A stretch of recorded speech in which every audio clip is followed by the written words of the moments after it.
నమస్తే and welcome to hit TV. Priyanka Gandhi పిల్లలు పెద్దవారయ్యారు. లోక్సభ ఎన్నికల 6వ దశలో ఇద్దరు తమ ఓటు హక్కును వినియోగించుకున్నారు. ఈ సందర్భంగా వారిద్దరు ఫోటోలకు చిక్కారు.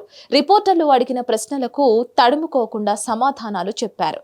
ఈ సందర్భంగా వారిద్దరి గురించి కొన్ని ఆసక్తికర విషయాలు వెలుగులోకి వచ్చాయి. ఆ విషయాలపై ఓ లుక్కేద్దాం.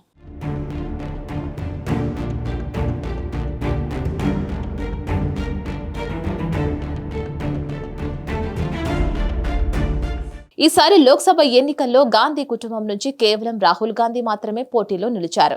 సోనియా గాంధీ ప్రత్యక్ష ఎన్నికల నుంచి తప్పుకున్నారు. ఇప్పటి వరకు సోనియా గాంధీ ప్రాతినిధ్యం వహించిన రాయ్ బరేలీ నుంచి రాహుల్ గాంధీ బరిలోకి దిగారు.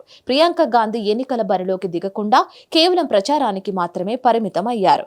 6వ విడత లోక్సభ ఎన్నికల సందర్భంగా ఓటు హక్కు వినియోగించుకోవడానికి కుటుంబంతో సహా ప్రియాంక గాంధీ కదలి వచ్చారు. ఈ సందర్భంగా ప్రియాంక పిల్లలు రెహానా, మిరాయా స్పెషల్ అట్రాక్షన్ గా నిలిచారు.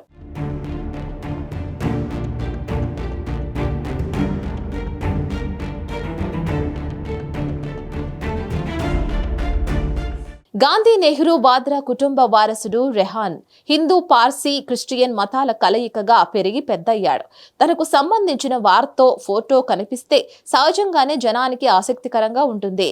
రెహాన్, మిరాయా మే 25వ తేదీన ఓటు హక్కు వినియోగించుకున్నారు. అలా తెర మీదకు వచ్చారు. ఓటేసి బయటకు రాగానే విలేకరుల ప్రశ్నలకు క్లుప్తంగా రెహాన్ జవాబిచ్చాడు. రాజ్యాంగాన్ని రక్షించుకోవడమే ఈ ఎన్నికల్లో ప్రధాన అంశమని, అందరూ బాధ్యతగా ఓటు వేయాలని రెహాన్ అన్నాడు. క్లుప్తంగా, స్ట్రెయిట్ గా, సరిగా చెప్పేశాడు. యూనివర్సిటీ ఆఫ్ లండన్ లోని school of oriental and African studies లో ఎంఏ రాజనీతి చేసినాడు రెహాన్. రాజకీయాల్లోకి వస్తే రాజకీయాల్ని చదువుకొని ఎంటర్ కావడమే బెటర్ అని భావిస్తున్నట్లు కనిపిస్తోంది. రెహాన్ కు ఇప్పుడు 23 ఏళ్లు. క్రికెట్ ఆడుతూ ఉండగా జరిగిన ప్రమాదంలో ఎడమ కంటి చూపు పోగొట్టుకున్న రెహాన్ కు ఫోటోగ్రఫీ మీద ఆసక్తి ఎక్కువ. సోషల్ మీడియాలో ఉన్నాడు. రాజకీయాలంటే ఆసక్తి లేదనే చెబుతూ ఉంటాడు. కానీ భవిష్యత్తులో ఏం జరగనుందో ఎవరికి తెలియదు. అనివార్య పరిస్థితుల్లో రాజకీయాల్లోకి ఎంట్రీ ఇచ్చినా ఆశ్చర్యం లేదు.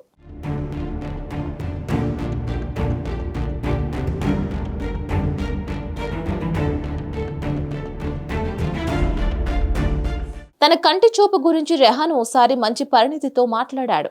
ఫోటోగ్రాఫర్ కు ఓ కన్ను పోయినా నష్టం లేదని తర్వాత తెలుసుకున్నానని, ఈ దుర్ఘటన తర్వాత ఇది తన జీవితంలో అత్యంత ముఖ్యమైన ఘటన అని గుర్తించానని చెప్పుకోవచ్చాడు. కారు నడిపేటప్పుడు కాస్త ఎక్కువగా పక్కకు తిరిగి చూడాలని, రోడ్డు దాటేటప్పుడు కూడా ఎక్కువ జాగ్రత్తగా ఉండాలని రెహాన్ వివరించాడు. ఒక కన్నుతోనే చూసే శక్తి ఉన్న వారికి అంతకన్నా ఇబ్బంది ఏమీ ఉండదంటూ తాను తీసిన ఛాయాచిత్రాల ప్రదర్శన సందర్భంగా 2021లో రెహాన్ చెప్పాడు. రెహాన్ అనేక సందర్భాల్లో వ్యక్తపరిచిన అభిప్రాయాలను బట్టి అతడు కాస్త లోతైన ఆలోచన పరుడే అని తెలుస్తోంది.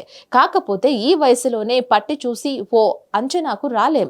బ్రిటన్లో రాజకీయాలు ఎక్కువ చర్చించే, అధ్యయనం చేసే విద్యా సంస్థల్లో ఒకటిగా బాగా పేరున్న school of oriental and African studies లో చదువు కారణంగా రెహాన్ రాజకీయాలను క్షుణ్ణంగా ఫాలో అవుతున్నాడు. వీరు కూడా చివరికి రాజకీయాల్లోకి దిగుతారు కదా అని ఓ పత్రిక విలేకరి ప్రశ్నించగా, నేను రాజకీయాల్లో బాగా ఇన్వాల్వ్ కాకపోయినా ఈ రంగంలో ఏం జరుగుతుందో నిత్యం గమనిస్తూ ఉంటానని రెహాన్ సమాధానం చెప్పాడు. రాజకీయాలపై ప్రతి ఒక్కరూ ఆసక్తి చూపించాలని, తమ చుట్టూ ఉన్న ప్రపంచంలో ఏం జరుగుతుందో చూస్తూ ఉండాలని, రాజకీయాలు ఎలా నడుస్తున్నాయి, ఎలా పనిచేస్తున్నాయి అని అందరూ అధ్యయనం చేయాలని తాను భావిస్తానని రెహాన్ తన అభిప్రాయం వ్యక్తపరిచాడు.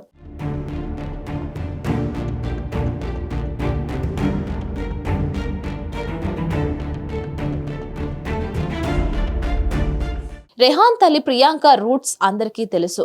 రెహాన్ తండ్రి రాబర్ట్ వాద్రా రూట్స్ పాకిస్తాన్, పంజాబ్ లోని సియాల్కోట్ అనే నగరంలోనివి. ఇక పంజాబీ ఖత్రీ కుటుంబ నేపథ్యం.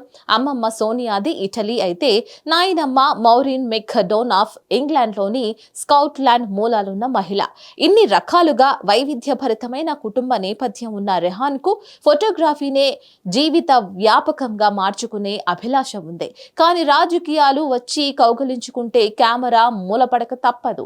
నిజంగానే రాజకీయాలను ఇంకా లోతుగా అధ్యయనం చేసి పొలిటికల్ ఎంట్రీ గనక ఇస్తే మన దేశం ఖచ్చితంగా స్వాగతం పలుకుతుంది. రెహాన్ కు ప్రస్తుతం పొలిటికల్ కెరియర్ ఇష్టం లేకపోవచ్చు, కానీ రెహాన్ సోదరి మిరాయాకు కూడా రాజకీయాలపై అప్పుడే ఆసక్తి లేదనే విషయం తెలుస్తోంది.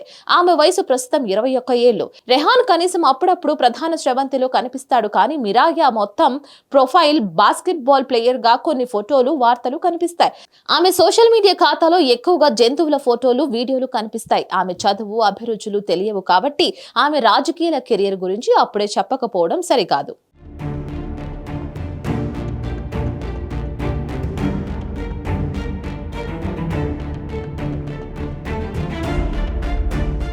రెహాన్ మిరియాల తాత రాజీవ్ గాంధీ కూడా రాజకీయాలపై మొదట్లో ఆసక్తిని కనబరిచేవారు కాదు. పైలట్ గా ఉండేవారు. సోనియా గాంధీని వివాహం చేసుకుని రాహుల్ ప్రియాంకలకు జన్మనిచ్చారు. భార్య సోనియాతో కలిసి జీవితాన్ని ఎంజాయ్ చేసేవారు. ఈ క్రమంలో ఇందిరాగాంధీ హత్య అనంతరం అనివార్యంగా రాజకీయాల్లోకి ప్రవేశించారు. మరిన్ని అప్డేట్స్ కోసం stay tune to hit TV.